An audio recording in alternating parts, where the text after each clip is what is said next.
Welcome to another exciting endgame. This was from a King's Indian defense. As you can see, black has the two bishops. White has the more active king. So, this is, my Spidey senses told me this is advantage white, although it's not very big. But the fact is, the problem here is that I'm going to win this pawn. Alright, knight takes a4. The advantage for white is this. Bishop takes knight is losing because the king is going to eat that a-pawn, and those two passers when the bishop on f2, it's an easy win. So this is the advantage that white has. Now black recognized this, obviously, as a good player. And so he's going to continue pressing his kingside pawn push. And I actually missed the point of his pawn push to a degree consciously, but subconsciously my Spidey senses were correct and said it was no good. It's good, but you'll see why I say it's no good. So g4 is the correct move. I'm trying to get my, king. I'm going to play knight c3 at some point and play a4. That's the general plan, or knight to b2, whatever. So I'm getting my king out of the way of the a-pawn. So he takes this, and when he took this pawn, I realized, you know what? He's going to win my f3 pawn, and I can't do a thing about it. Bishop h3 is coming. He, of course, played bishop h3. But it turns out, like I said, my internal Spidey senses were not alarming for danger because there's no danger. White's doing the winning. Black is not winning here. He is losing. I can't explain it any better than that.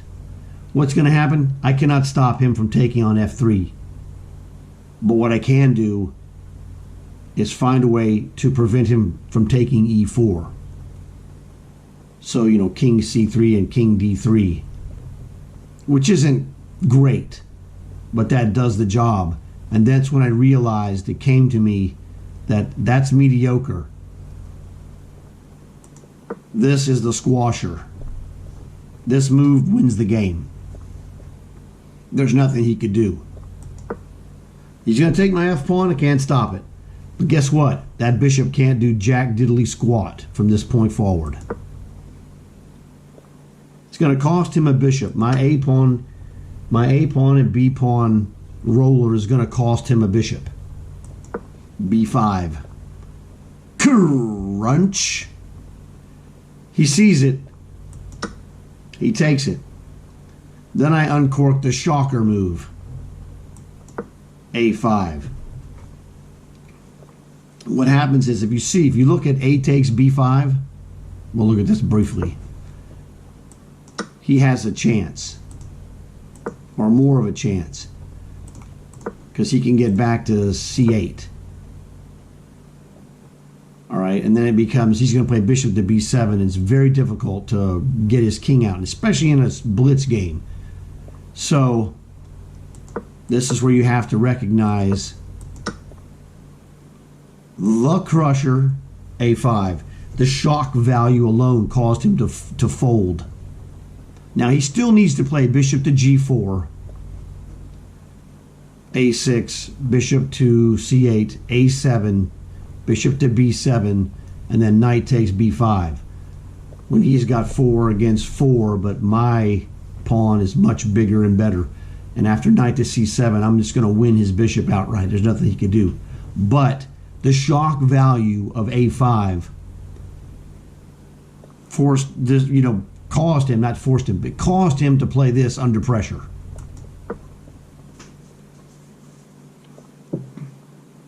So this is one of those things. I took it. He resigned. Okay, now b4 is a horrible move, but this is caused not because he's a horrible player. He's a good player, obviously. Look at the game. But you've got to know your end games. You've got to see the situation that when you're making this 2 versus 1, sometimes the pawn is exchanged on b5 and you play a takes b5. Other times, and it's based on the situation. The black squared bishop, if you look at it in the end game, he was like a super pawn on the back rank. He never moved. That's one of the things that cost him. He was never able to coordinate his two bishops, which is difficult in the end game against a king. A king in a minor piece is going to have a much better time if his bishops are not just precisely coordinated. So the a5 move is the crusher, because we've locked his white squared bishop out of the queenside defense. He's going to have to go back to the king side and retreat all the way. This is what he has to play, and I'll show it to you and let you see. This doesn't look as horrible on the surface, but it's just nasty. There's nothing he can do to stop. This black square bishop is worthless. He's a super pawn.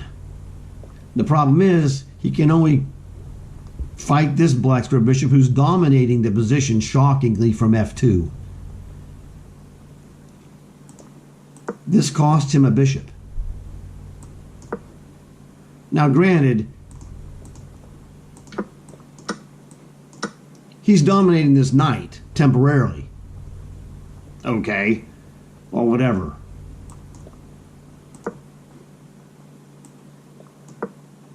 So, you know, I mean, he's not really even dominating it, because I'm just going to go and I'm just going to escape. I don't know what I was thinking.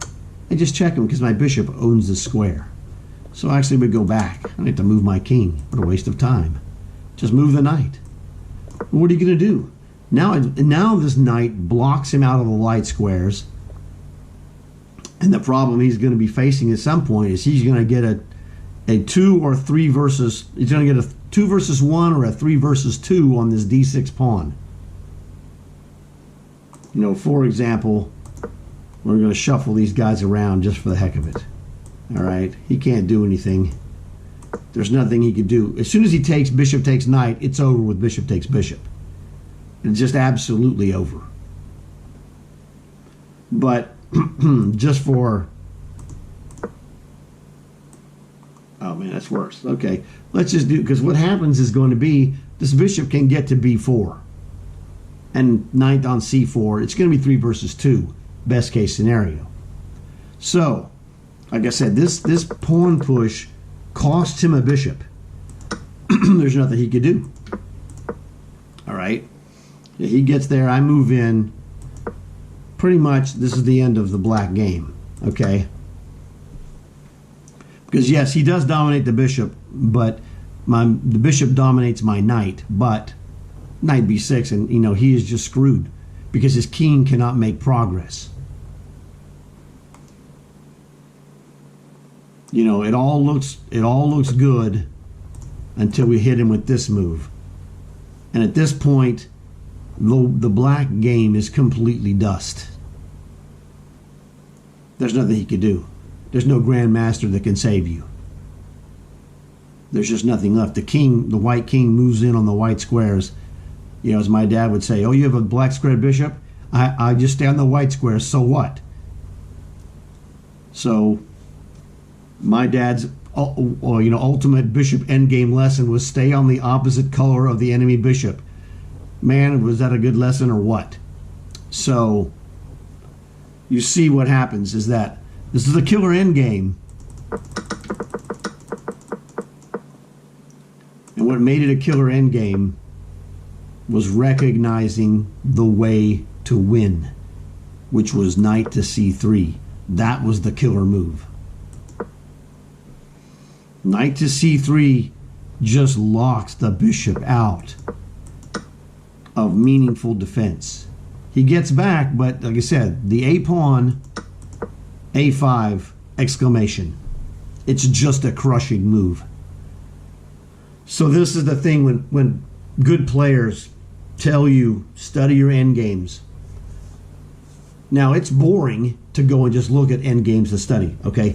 What's not boring is games like this where you see an endgame that's won by someone who has studied more than yourself, obviously. And so you're going to use a game situation as a learning tool for endgames. In this case, the knight and bishops versus two knight and bishop versus two bishops.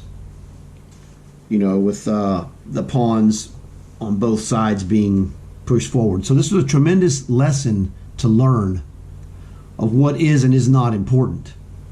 Winning a pawn, usually very important. In this case, this is the exception really, where we just let the pawn go with no struggle and pressed forward where our advantage was unmatched, because this knight is a super knight. The knight on c3 here is a super knight blocking out his lonely bishop and his tall pawn buddy. So when people say study endgames, that means you can literally go and study rook and pawn endgames, king and pawn endgames, bishop versus knight endgames, bishop versus bishop endgames. It's just fine. Whatever floats your boat. If you see good players play endgames in videos, check those out, because you're going to get a free lesson that's targeted from an actual game, and it's going to be very, very helpful to you. So like the video, comment, subscribe, so that way you'll get more information when it comes up. Don't tell your enemies. They'll use my stuff against you. You guys know what to do. I'll talk to you later.